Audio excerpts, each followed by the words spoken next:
Thank you so much दाई नज दाई सबैजनाको उपस्थितिको लागि धेरै धेरै धन्यवाद। म यो फिल्मसँग झन्डै झन्डै नजुटिने जस्तो भइसकेको थियो, फेरि जोडिन पुगेँ होइन। हाम्रो अनुप सर अनुप भट्टराई फरक्कोनले चाहिँ मलाई यो फिल्मको लागि धेरै भन्नुभएको थियो, यो ठिक छ प्रदीप साई। मैले त्यतिखेर खासै उहाँलाई त्यति नोटिस गरेको थिइनँ। उहाँले एकदम खतरा हलिउड नेपाली फिल्मलाई चाहिँ हलिउड पुर्याउने डिरेक्टर हुनुहुन्छ, फिल्म गर्नुपर्छ भने हुनुहुन्थ्यो।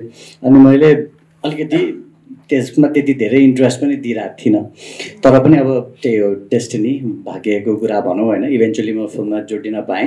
अनि जस्तै यो फिल्म चाहिँ धेरै एङ्गलबाट स्पेसल छ। दिनेश सरसँग मैले जे सिकेँ टिभीमा हुँदाखेरि फर्स्ट टाइम स्क्रिन सेयर गर्न पाएँ। अनि फिल्ममा फेरि हामीहरू ठ्याक्कै टिचर र ट्रेनीको रोलमै छौँ होइन। सरले मलाई सिकाउनुहुन्छ, तर म अलिक बदमास छु त्यहाँनिर फिल्ममा, रियल लाइफमा चाहिँ ज्ञानी छु होइन।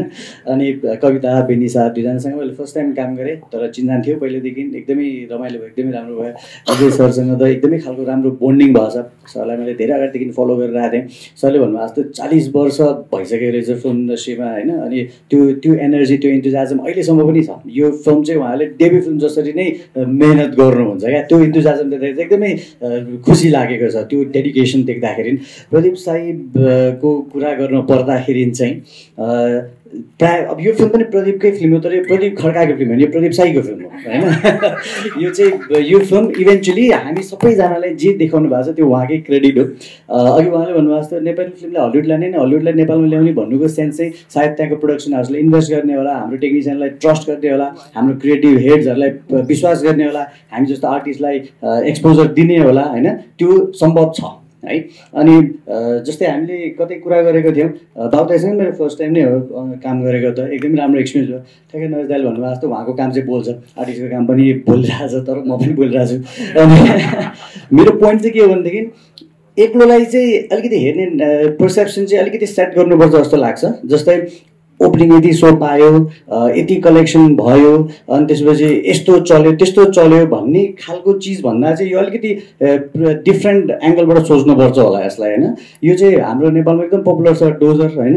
यो डोजर जस्तो होइन, खासै फास्ट नदौडेर तर यसले ट्र्याक चाहिँ खन्छ होइन। यो यसले खनिसकेको ट्र्याकमा अरू कारले रेस गर्ला होइन, त्यो पछाडि हुन्छ। त्यही भएर यसको पेस, यसको बिजनेस, यसको ओपनिङको हिसाब अहिले हुँदैन। यसले चाहिँ ट्र्याक खनेर अरू दौडेपछि त्यतिखेर हिसाब होला।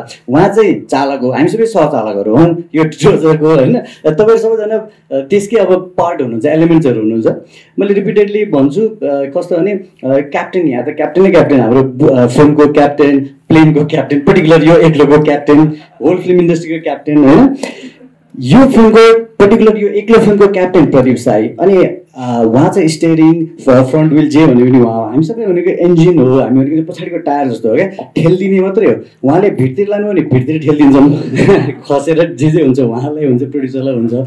तर हेर्दाखेरि चाहिँ उहाँले स्टेरिङ पहाडतिर राख्नु भएको छ जस्तो छ। हामी यसरी ठेल्दैछौँ कि यसले एउटा ठुलो माइलस्टोन, एउटा ठुलो पहाड क्रस गर्छ जस्तो लाग्छ है। त्यही भएर उहाँ चाहिँ एकदम राम्रो क्याप्टेन हो, यो फिल्मलाई लिड गर्न, नेपाली फिल्म इन्डस्ट्रीलाई लिड गर्ने एकदमै राम्रो क्याप्टेन हो जस्तो लाग्छ। अब बाँकी फेरि कुरा, थ्याङ्क यू सो मच।